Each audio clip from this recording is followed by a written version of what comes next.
Admiral Han Wu stood at the observation deck of Kepler Station, watching ships from across the galaxy arrive for the emergency council session. In 50 years of human membership, he had never seen so many vessels gathered in one place. The massive station buzzed with activity as delegates from hundreds of worlds prepared for what the council called a critical discussion about galactic security. Dr. Park Jina joined him at the window, her tablet showing the latest diplomatic briefings. The council leader seemed very worried about something, she said, adjusting her translator device. They're calling it an Omega-class threat. That's the highest danger level they have. Han Wu nodded, his weathered face showing concern. As commander of Earth's defense fleet, he had fought alongside council forces in 3 major conflicts. Humans had proven themselves valuable allies, contributing advanced technology and fearless soldiers to maintain peace across the galaxy. Do we know what this threat is? He asked. Not yet, Park Jina replied. They're keeping it classified until the full session begins. But every military commander and chief scientist from member worlds is here. It must be something serious. Captain Lee Tae-ho approached them, his young face tense with worry. Admiral, something feels wrong about this. My ship's sensors are picking up unusual energy readings from the Council security forces. They're not using standard peacekeeping configurations. Han Wu trusted Lee Tae-ho's instincts. The young captain had an unusual ability to spot problems before others noticed them. What kind of readings? Weapons are powered up, shields at maximum, and they're positioned like they're expecting a fight, Lee Tae-ho said quietly. But there's no external threat that I can detect. Before Han Wu could respond, a holographic announcement filled the station's corridors. All delegates report to the main assembly hall immediately. Emergency session begins now. The 3 humans made their way through crowds of alien beings, each species bringing their own unique appearance and culture to the massive gathering. Han Wu recognized many faces from previous diplomatic missions. These weren't enemies, they were supposed to be friends and allies. The assembly hall was enormous, with seating for over 1,000 delegates. At the center stood the High Counselor, a tall being with blue skin and 4 arms who had led the galactic government for 20 years. His usually calm demeanor seemed different today, more serious and determined. Fellow beings of the galaxy, the High Counselor began, his voice amplified across the hall. We gather today to address a threat unlike any we have faced before. Our scientists and military experts have spent months analyzing this danger, and we have reached a difficult conclusion. Han Wu felt a chill run down his spine. Something in the High Counselor's tone suggested this wasn't going to be about an external enemy or natural disaster. The threat we face comes not from outside our galaxy, but from within. One species among us has shown patterns of behavior that our experts classify as extremely dangerous to galactic stability. Park Jina gripped Han Wu's arm. Around the hall, delegates began looking at each other with suspicion and fear. This species has demonstrated rapid technological advancement far beyond normal parameters, the High Counselor continued. They show aggressive expansion tendencies, adapt to new situations faster than any known species, and have military capabilities that grow stronger with each passing year. Han Wu's blood turned cold as he realized where this was heading. The species I speak of is humanity. The hall erupted in shocked voices and heated discussions. Han Wu stood frozen, unable to believe what he was hearing. Park Jina's face went pale, and Lee Tae-ho's hand moved instinctively toward his weapon. Our analysis shows that humans pose an Omega-class threat to galactic peace, the High Counselor announced, his voice cutting through the noise. Their rapid advancement and territorial expansion will inevitably lead to conflict with other species. We must act now to prevent a galactic war. Han Wu found his voice. This is madness. Humans have been loyal members of the Council for 50 years. We've fought and died alongside your people to protect the galaxy. That loyalty was useful while we studied you, another council member replied coldly. But our observations are complete. Humans are simply too dangerous to remain free. What are you proposing? Park Jina asked, though her voice suggested she already feared the answer. Immediate containment of all human populations to the Sol system, the High Counselor declared. Complete technological regression to pre-space flight levels.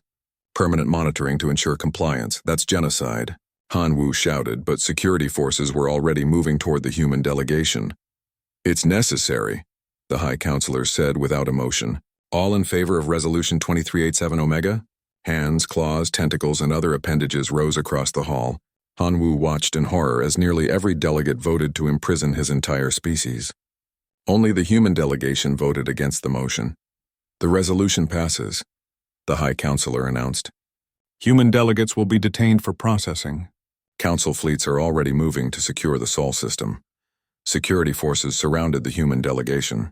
Hanwoo saw Lee Tae-ho slowly backing toward an emergency exit, his hand on a small device. Wait, Park Jina called out desperately. You don't understand humans at all. We're not aggressive by nature. We only fight when threatened. This action will create the very problem you're trying to prevent. Your protests are noted, the High Counselor replied. Guards, take them away. As alien hands reached for the human delegates, Lee Tae-ho activated his device. Emergency alarms began blaring throughout the station as he triggered an overload in the station's communication array. In the confusion, he managed to launch a small escape pod containing recordings of the entire session. Get that pod, the High Counselor shouted, but it was too late. The pod had already jumped to hyperspace, carrying evidence of the Council's betrayal toward Earth. Hanwoo was forced into restraints, watching helplessly as his worst fears came true.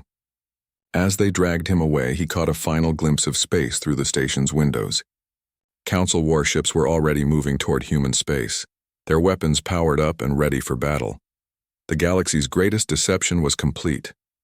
For 50 years, humans had shared their technology, their resources, and their blood to protect other species.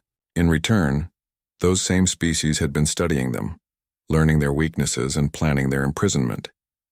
But as Hanwoo was led to a detention cell, one thought gave him hope.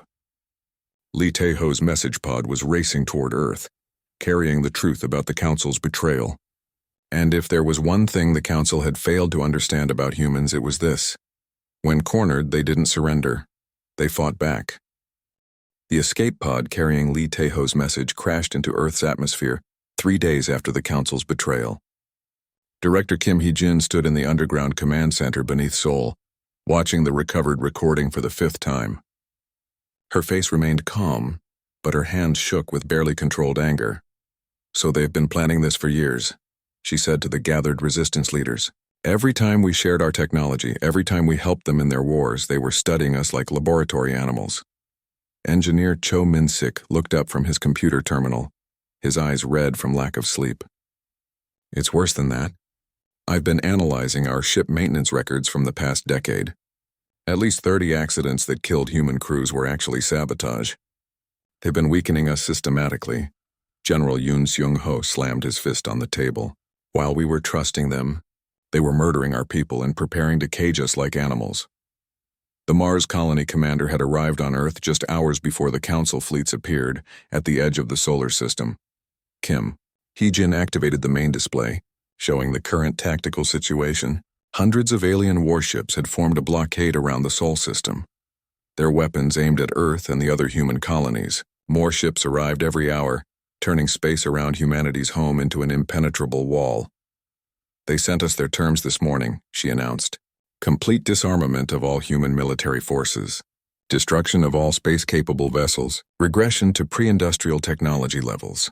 They're giving us 72 hours to comply. Or what? Yoon Seung-ho asked, though his tone suggested he already knew. Quote, pacification measures will be implemented to ensure galactic security, Kim Hye-jin read from the official message. They're going to bomb us back to the Stone Age if we don't surrender. Cho Min-sik stood up suddenly, his face showing excitement despite the grim situation. Director, I need to tell you about Project Lazarus. It's something I've been working on in secret for the past 5 years. Kim Hye-jin raised an eyebrow.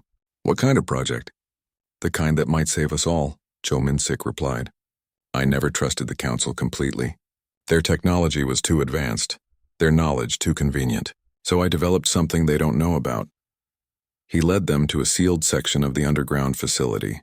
Behind heavy blast doors lay a laboratory filled with strange machinery and holographic displays. At the center sat a device that looked like a metallic ring surrounded by glowing energy conduits. Quantum tunnel drives, Cho Min-sik explained. They create temporary holes in space-time that bypass normal detection methods. I've been building them in secret, installing them on civilian ships disguised as cargo haulers. Yoon Seung-ho stared at the device. How many ships? About 300 scattered across the outer colonies, Cho Min-sik said. Each one can carry 1,000 people. It's not much, but it's a start.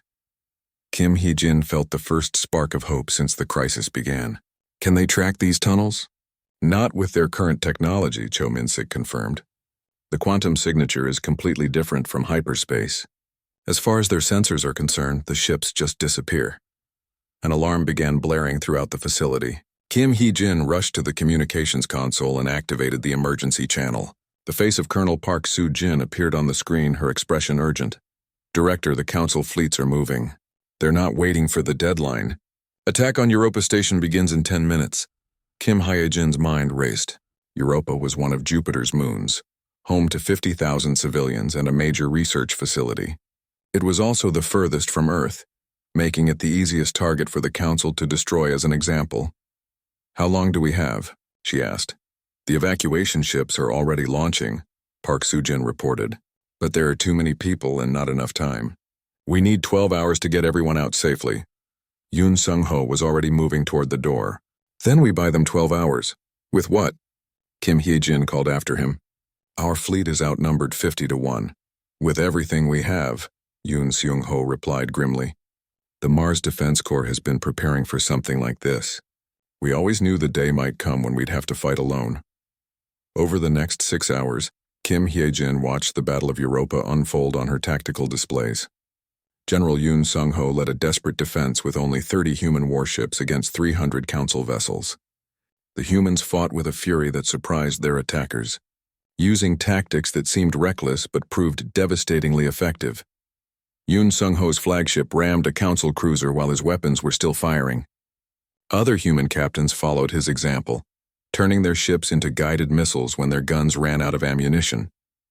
The Council forces found themselves facing an enemy that refused to retreat or surrender.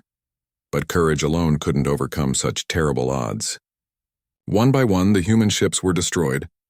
Yoon Sung-ho's final transmission came through clearly. Tell them we died free. As Europa Station exploded in a ball of fire, Kim Hye-jin felt tears streaming down her face.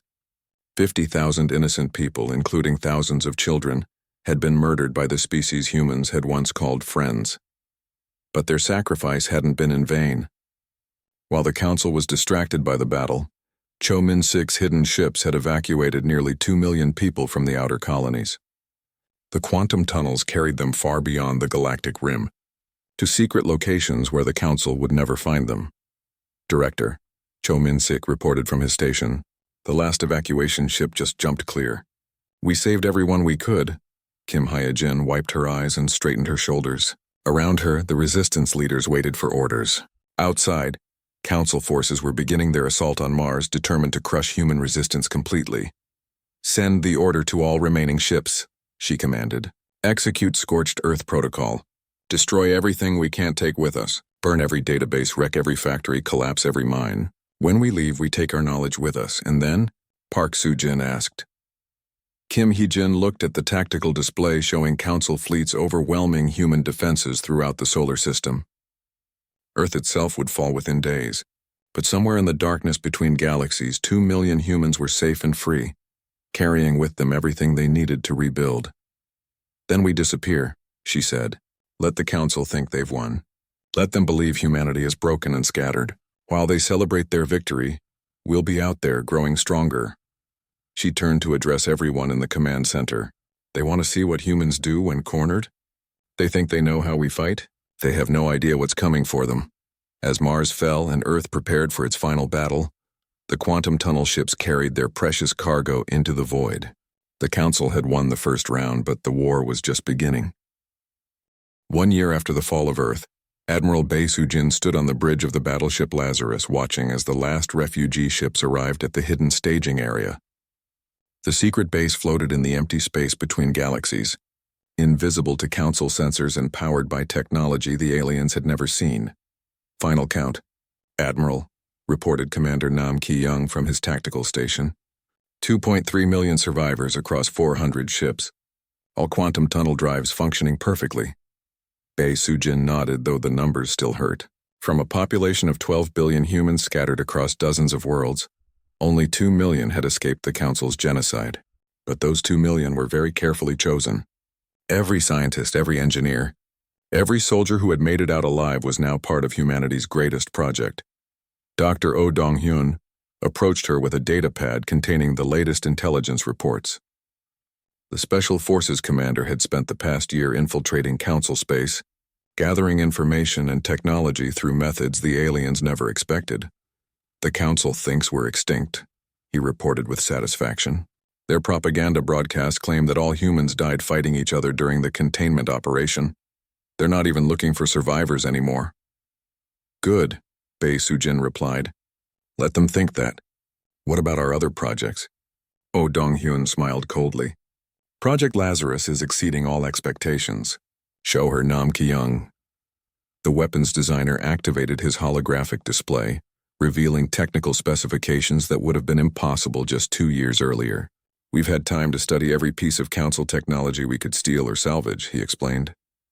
Their weapons, their shields, their ship designs, even their biology. They made one critical mistake, which was, Bae Soo-jin asked. They assumed human technology had reached its limits, Nam Ki-young continued. But we were holding back, following their development guidelines to maintain galactic stability. Once we removed those restrictions and focused all our efforts on military advancement, we made 50 years of progress in 12 months. The holographic display showed sleek new warship designs unlike anything the Council had ever seen. The ships were smaller than traditional battleships, but packed with revolutionary technology that made them far more dangerous.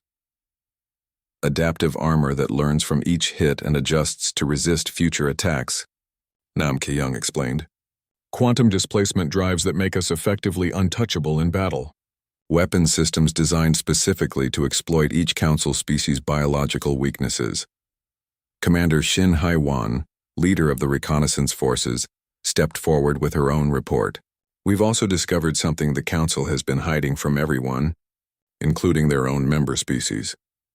She activated another display showing historical records recovered from captured Council databases. Humans aren't the first species they've eliminated. Over the past 2,000 years, they've systematically destroyed 12 different civilizations using the exact same methods. Bae Soo-jin felt her anger rising as she read the classified files. Each case followed an identical pattern: integration into the Council, careful study of the species' capabilities, trumped-up charges of being a galactic threat, and finally complete annihilation. The Vorlak Confederation, masters of biotechnology, Shin Hae-wan read from the files, eliminated 800 years ago for dangerous genetic experimentation. The Crystal Singers of Altair, beings who could communicate across interstellar distances, destroyed 600 years ago for unauthorized telepathic influence. Each species had something the Council feared, Oh Dong-hyun added. Advanced technology, unusual abilities, or rapid development that might challenge Council dominance. They've been maintaining their power by murdering anyone who could threaten them. Dr. Lim So-young, the psychological warfare specialist, looked up from her analysis of Council communication patterns. There's more. Our raids on their communication networks show that several current member species are starting to ask uncomfortable questions. The official story about humanity's extinction doesn't match the evidence they're seeing. What kind of evidence? Bae Soo-jin asked. Inconsistencies in the reports. Missing data from the containment operation. How's the fact that no human bodies or shipwreckage has ever been displayed as proof? Lim So-young explained. Some species are beginning to suspect they were lied to. Admiral Park Jun-ho, the tactical genius who had been coordinating their intelligence operations, stepped forward with a strategic assessment. The Council is vulnerable. Their member species trust them less than before. Their military is spread thin, maintaining control across the galaxy, and they have no idea we still exist. Then it's time to change that, Bae Soo-jin declared. Nam Ki-young, how many ships do we have ready for combat? 50 new generation warships fully operational, with another 100 in final testing, the weapons designer reported. Each one is equivalent to at least 5 Council vessels in combat effectiveness. That's still not enough to take on their entire fleet, Oh Dong-hyun pointed out. Bae Soo-jin smiled with cold determination. We're not going to fight their entire fleet. We're going to do what humans do best: adapt, improvise, and turn their own strength against them. She activated the main tactical display, showing the entire galaxy with Council territories marked in red. Phase 1 begins in 72 hours. Shin Hei-wan, your stealth ships will eliminate their early warning networks. We want them blind when we start our real work. Phase 2, she continued. Lim So-young will broadcast the evidence about the 12 extinct species to every member world simultaneously. Let them know exactly what kind of government they've been supporting. And Phase 3? Park Jun-ho asked. Phase 3 is where we remind the galaxy why humans are so dangerous, Bae Soo-jin replied. We're going to hit their military installations so hard and so fast that they'll think we have 1,000 ships instead of 50. Commander Nam Ki-young's expression turned predatory. The new quantum displacement drives will let us attack multiple targets simultaneously across thousands of light years. They'll never know where we're going to strike next. But Admiral, Dr. Oh Dong-hyun said carefully, once we reveal ourselves, there's no going back. They'll throw everything they have at us. Bae Soo-jin looked around at her officers, seeing the same determination in their faces that had carried humanity through its darkest hour. These weren't just soldiers anymore. They were the instruments of justice for 12 murdered civilizations. Let them come, she said. We've spent a year preparing for this. We know their weaknesses, we have superior technology, and most importantly, we have something they don't understand. What's that? Shin Hei-wan asked. We're not fighting for conquest or control, Bae Soo-jin explained. We're fighting for survival, for justice, and for the memory of everyone they killed. That makes us more dangerous than any weapon. As the meeting dispersed and her officers returned to their ships, Bae Soo-jin remained on the bridge, staring out at the stars. Somewhere in that vast galaxy, the Council was celebrating their victory over humanity. They had no idea that their victims had spent the past year becoming their worst nightmare. The hunting season was about to begin. The first sign that humanity had returned came at exactly 0300 Galactic Standard Time, when every Council surveillance station across 3 star systems went dark simultaneously. Commander Shin Hei-wan's stealth ships had struck with surgical precision, using quantum tunnels to appear inside heavily defended installations without triggering a single alarm. Admiral Bae Soo-jin watched the tactical reports flow in from her command ship, hidden in the shadow of a dead star. All surveillance networks in sectors 7 through 12 have been eliminated, Shin Hei-wan reported through the quantum communication link. The Council is now completely blind in those regions. Excellent work, Bae Soo-jin replied. Begin Phase 2 immediately. Across the galaxy, Dr. Lim So-young's psychological warfare broadcasts began reaching every inhabited world. The transmissions bypassed Council communication filters using human technology that the aliens couldn't detect or block. On planets where billions of beings lived under Council protection, screens suddenly displayed evidence that would shatter their faith in their government forever. The broadcasts showed classified Council files detailing the systematic extinction of 12 advanced civilizations, video recordings of secret meetings where Council leaders discussed eliminating species that showed too much promise, technical specifications for weapons designed specifically to destroy entire worlds, while making the destruction look like natural disasters. On the Council homeworld of Kepler Prime, High Counselor Thren watched in horror as his own voice played from hidden recordings, coldly discussing the human problem years before humanity was even accused of being a threat. Sir, his aide reported frantically, we're receiving emergency communications from member worlds across the galaxy. They're demanding explanations about these broadcasts. Cut all external communications, Thren ordered. Activate military censorship protocols. These transmissions are obviously fake, created by human terrorists who survived our containment operation. But it was too late. The evidence was already spreading across social networks, independent news services, and diplomatic channels that the Council couldn't control. Within hours, massive protests erupted on dozens of worlds as citizens demanded the truth about their government's actions. That's when Phase 3 began. Admiral Park, Jun-ho's tactical genius had divided the human fleet into small strike groups that could attack multiple targets simultaneously across vast distances. Using their quantum displacement drives, human ships appeared without warning at Council military installations that should have been impossible to reach. The assault on Vega Command started at 600 Galactic Time.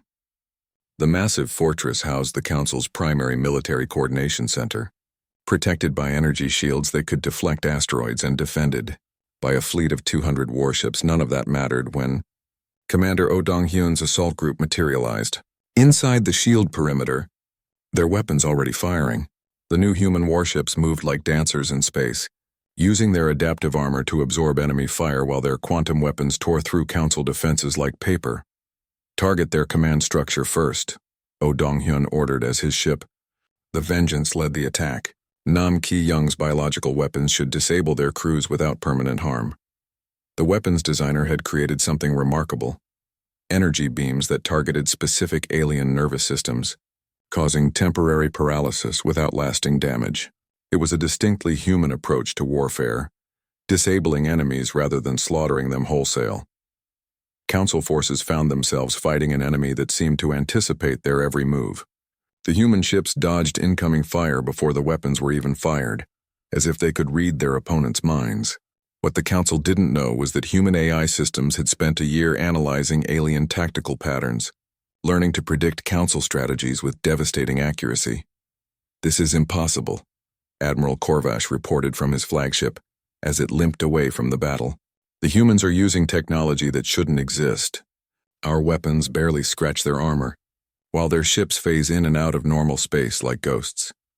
The Battle of Vega Command lasted 3 hours and ended with the complete destruction of the Council's most powerful military installation. Not a single human ship was lost, while the Council's defensive fleet was either destroyed or captured. But the real shock came when the human forces didn't press their advantage. Instead of pursuing the fleeing Council ships, they simply vanished back into quantum space, leaving behind only a message broadcast on all frequencies. Admiral Bae Soo-jin's face appeared on screens across the galaxy, her expression calm but her eyes burning with cold fire. "People of the galaxy, this is Admiral Bae Soo-jin of the Human Vengeance Fleet. 1 year ago, your Council voted to imprison and genocide my entire species based on lies and manufactured evidence. Today, you've seen what happens when you try to cage predators, but we're not here for random destruction. We're here for justice." The broadcast showed footage from the Vega Command assault, demonstrating the overwhelming technological superiority of the human forces. "We could have killed every being in that installation. Instead, we used non-lethal weapons whenever possible. This is the difference between humans and your Council. We fight for justice, not slaughter. To the member species watching this, your leaders have lied to you about 12 extinct civilizations. They plan to eliminate any species that becomes too advanced or too independent. Today you've learned that we survived their genocide attempt. Tomorrow, you'll need to decide which side of history you want to be on." The message ended with coordinates for a meeting location in neutral space, along with an invitation for any species that wanted to learn the truth about the Council's crimes.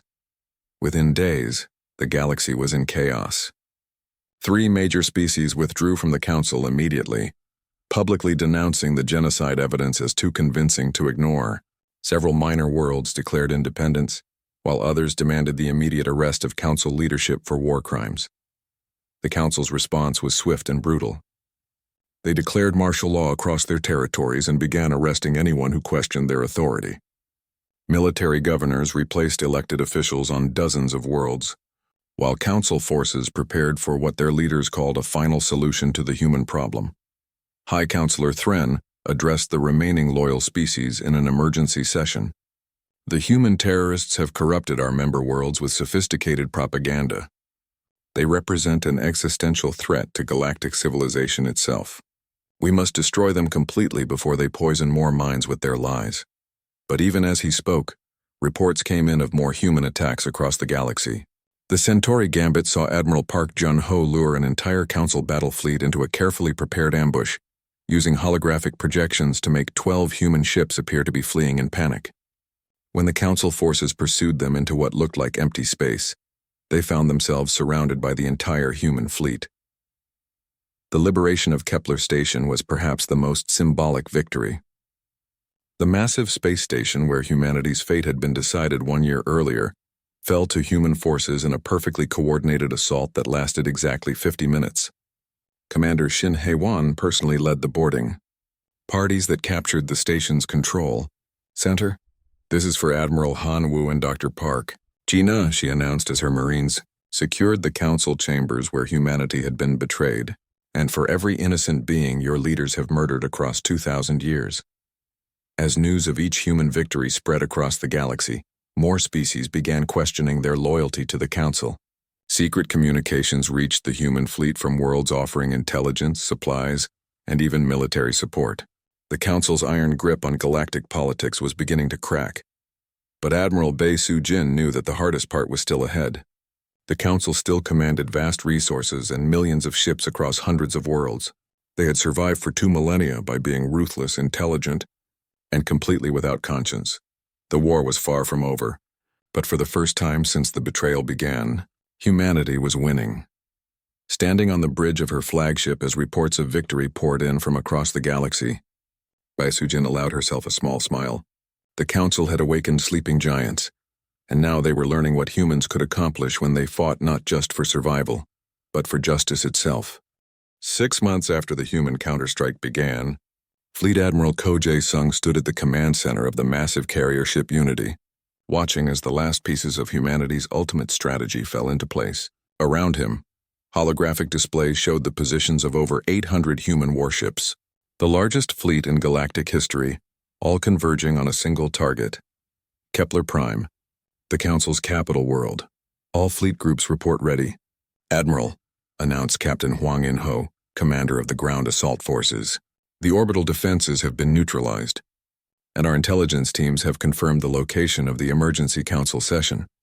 President Choi Mi-kyung, leader of the human exile government, activated the galaxy-wide communication system one final time. Her face appeared on screens across thousands of worlds as billions of beings watched humanity's final ultimatum. People of the galaxy, she began, her voice steady despite the magnitude of the moment. 18 months ago, your council voted to commit genocide against my species. They told you we were a threat that had to be contained. Today, you will learn what humans truly become when you try to destroy us. The camera view shifted to show the vast human armada surrounding Kepler Prime. Ships that had seemed impossible just 2 years earlier now filled space. Around the council homeworld, their quantum drives creating an aurora of displaced energy that painted the stars in brilliant colors. We offer the Council one final opportunity to surrender, Choi Mi-kyung continued. They will face trial for their crimes against humanity and the 12 civilizations they destroyed before us. They will answer for 2,000 years of systematic murder, disguised as galactic peacekeeping. On the surface of Kepler Prime, High Counselor Thren watched the human fleet with a mixture of terror and rage. Emergency sessions had been called continuously for the past week, as member species abandoned the Council in droves. Nearly half the galaxy had now declared independence or openly sided with humanity. How many ships do we have left? He asked his military advisor, Admiral Korvash. Perhaps 300 across the entire galaxy. Korvash replied grimly. Most of our member species have recalled their fleets. We're essentially fighting with just our core worlds now. Then activate the Omega Protocol, Thren commanded. If we cannot rule the galaxy, no one will. Admiral Korvash hesitated. Sir, the Omega Protocol will destroy every inhabited world within 50 light years. That includes our own people. Better that than letting the humans win, Thren replied coldly. They've already corrupted half the galaxy with their propaganda. We end this now, permanently. But the Omega Protocol was a weapon that required activation codes from all 12 council members, and 6 of them were no longer on Kepler Prime. As Thren frantically tried to reach the missing counselors, human assault teams were already moving. Commander Shin Hai-wan's stealth forces had spent weeks infiltrating the planet's defenses. Using quantum tunnels, they materialized inside government buildings, military installations, and communication centers simultaneously. The planet's defense grid went offline in minutes as human commandos systematically disabled every weapon system. All primary targets secured, Shin Hai-wan reported to Fleet Admiral Ko Jae-sung. Ground assault teams are cleared for insertion. The main attack began at dawn. General Hwang In-ho led 10,000 human marines in the largest planetary assault in galactic history. But this wasn't a conquest meant to destroy a world. Every human soldier carried non-lethal weapons and strict orders to minimize civilian casualties. Remember, Hwang In-ho broadcast to his forces as their ships descended through Kepler Prime's atmosphere. We're not here to become conquerors. We're here to arrest war criminals and free the galaxy from their tyranny. The battle for the council chambers lasted 4 hours.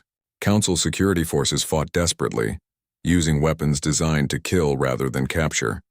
But human soldiers pressed forward with grim determination, their adaptive armor protecting them from alien weapons while their own non-lethal guns disabled defenders without permanent harm. High Counselor Thren made his last stand in the emergency session chamber, surrounded by the remaining council members and their personal guards. When the blast doors finally gave way to human cutting tools, he found himself facing Admiral Ko Jae-sung himself. High Counselor Thren, Ko Jae-sung announced formally, "You are under arrest for genocide, conspiracy to commit xenocide, and crimes against galactic peace spanning 2 millennia. You have no authority here," Thren snarled, drawing a personal weapon. "This galaxy belongs to us. We brought order from chaos, peace from warfare. You brought tyranny disguised as peace," Ko Jae-sung replied calmly, "and murder disguised as protection." Thren fired his weapon, but the energy beam dissipated harmlessly against Ko Jae-sung's armor. The human admiral didn't even draw his own weapon. Instead, he stepped forward and personally placed restraints on the former ruler of the galaxy. "The age of the council is over," Ko Jae-sung declared. Within hours, every surviving council member was in human custody. The trials began immediately, broadcast live across the galaxy so that every being could witness justice being served. The evidence presented was overwhelming. Classified records of the 12 extinct civilizations, recorded conversations planning humanity's destruction, and technical specifications for weapons designed to commit planetary genocide. Dr. Lim So-young served as the chief prosecutor, methodically laying out 2,000 years of council crimes. The defendants didn't just plan to destroy humanity, she told the galactic audience. They succeeded in murdering 12 entire civilizations before us. Billions of innocent beings died because the council feared their potential. The trials lasted 3 weeks. When they concluded, the verdicts were unanimous, guilty on all charges. The former council members were sentenced to life imprisonment on a secure world where they could live comfortably, but never again threaten galactic peace. President Choi. Mi-kyung addressed the galaxy one final time from the rebuilt Kepler station, now serving as the headquarters of the new Democratic Federation. Representatives from over 400 species had gathered to write a new galactic constitution based on cooperation rather than domination. "Today marks the beginning of a new age," she announced. "An age where no species will face extinction for the crime of being different. Where advancement is celebrated, not feared. Where the strong protect the weak instead of dominating them." Admiral Ko Jae-sung stood beside her, representing humanity's commitment to galactic defense. "The human defense fleet will serve as guardians of this new peace," he declared. "But we will not rule. We've seen what happens when any single group holds too much power." The memorial ceremony took place on Earth, which had been rebuilt from the ashes of the Council's attack. Monuments now stood in honor of the 12 extinct civilizations, each one designed by survivors of the species that had escaped into hiding during their people's destruction. Captain Lee Tae-ho, now promoted to Admiral, stood before the memorial to Admiral Han Woo and Dr. Park Jina. "They believed in peace through understanding," he said softly. "They trusted in diplomacy and cooperation. The Council's betrayal nearly destroyed that faith, but in the end it made us stronger." As the ceremony concluded, ships from across the galaxy departed for their homeworlds, carrying with them the promise of a new era. The Democratic Federation would face challenges in the years ahead, but they would face them together, as equals rather than subjects. 10 years later, the galaxy prospered under human protection. Trade flourished between species that had never trusted each other under Council rule. Scientific advancement accelerated as researchers shared knowledge freely, instead of hiding discoveries for fear of being labeled threats. And in the deep archives of the Kepler Station Memorial, the full record of the Council's crimes served as a permanent reminder of what happened when fear and prejudice guided galactic policy. The lesson was simple but profound. Never underestimate a species that treats survival not as a privilege to be granted, but as a right to be defended. The galaxy had learned that lesson the hard way, and it would never forget.